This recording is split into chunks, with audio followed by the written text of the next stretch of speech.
He referred, to people criticising him yesterday as stupid. But I don't think every day foreign countries stump up £400 million jets. I mean, we've had Keir Starmer back in the UK being criticised for accepting football tickets and the use of a flat. I think this sort of takes it on a little bit. Now, every Tuesday we head to the US to find out what's happening in Washington. Alistair Dawber is the Washington correspondent of The Times and the Sunday Times. Hello, Alistair. Hi, good morning.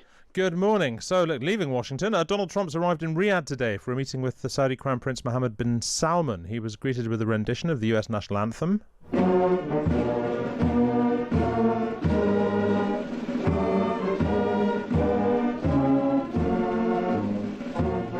This is the first major diplomatic trip of Trump's second term in office, and it will also see him visiting Qatar and the UAE.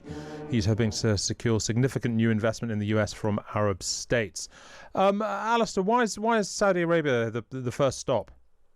I think Saudi Arabia for Donald Trump is, for a whole multitude of reasons, is one of the most important countries he can have ties with.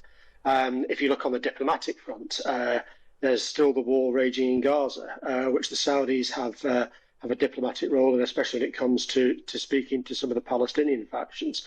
There are the nascent talks with Iran that Donald Trump wants to start. Now, Saudi Arabia is a sworn enemy of Iran, but will have insight into perhaps how the Americans best tackle those talks.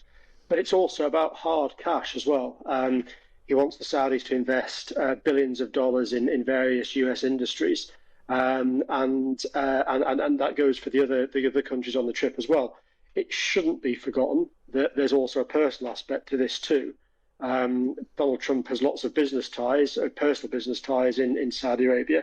Only in the last year, he's built a new hotel, huge, great Trump-branded hotel in Jeddah. So for a whole multitude of different reasons, Saudi Arabia is a good stop for him. I mean, putting aside his own personal business interests for the moment, how usual is it for a trip like this to be so trade and business focused and so devoted to getting allies to stump up the money? I think if you look at what Donald Trump said during last year's campaign, certainly what he's done since he arrived in office in January, investment in the US, getting big companies to invest millions, billions in some cases, of dollars in the US economy, it has been absolutely part of Donald Trump's playbook.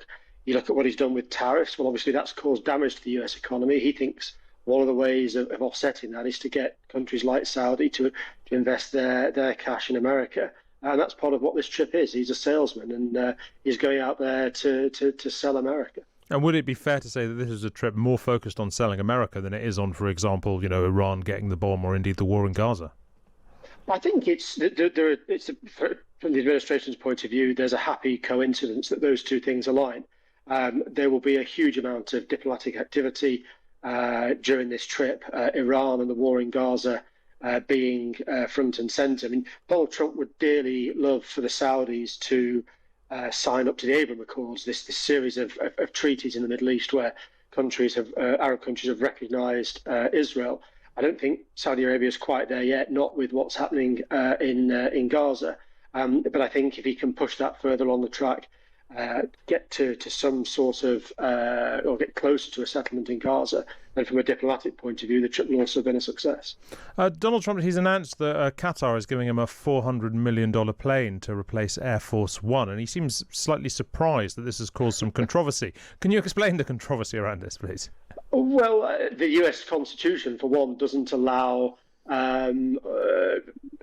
personal gifts, which this will ultimately be, from royal governments. The rights of the Constitution recognises, I think a lot of people would, that there's perhaps a sniff of bribery, a sniff of influence peddling, with the Saudis handing over a jet. It would be by far the biggest foreign gift that any US administration has received. And the idea is that when Donald Trump has stopped using it as president in 2029, when he steps down, this plane will then become a gift to a future Trump presidential library. Of course, Trump can do whatever he likes with those artifacts, and that might mean that he flies around the world on this jet long after he leaves office. I mean, he referred to people criticising him yesterday as stupid, but I don't think every day foreign countries stump up £400 million jets. I mean, we've had Keir Starmer back in the UK being criticised for accepting football tickets and the use of a flat.